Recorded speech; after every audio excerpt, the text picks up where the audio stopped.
আসসালামু আলাইকুম বন্ধুরা, এই যে আমার প্রিয় বড় ভাই কিছু কথা বলবে। আসলে কথাগুলো মন সহে করে শুনবা সবাই। হ্যালো বল। গাইস, আমি এখন একটা উদ্যোগ নিতেছি। প্রতি 3 মাস ব্যতিক্রমে একটা করে অনুষ্ঠান করব। 10টা বিয়ে একসাথে পড়াবো।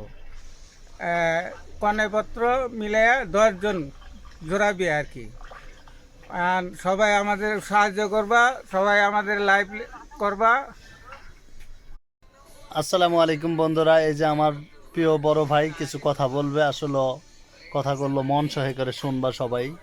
হ্যালো গাইস, আমি এখন একটা উদ্যোগ নিতেছি। প্রতি 3 মাস ব্যতিক্রমে একটা করে অনুষ্ঠান করব। 10টা বিয়ে একসাথে পড়াবো। কনেপত্র মিলাইয়া 10 জন জোড়া বিয়ে আর কি। আর সবাই আমাদের সাহায্য করবা, সবাই আমাদের লাইভ করবা।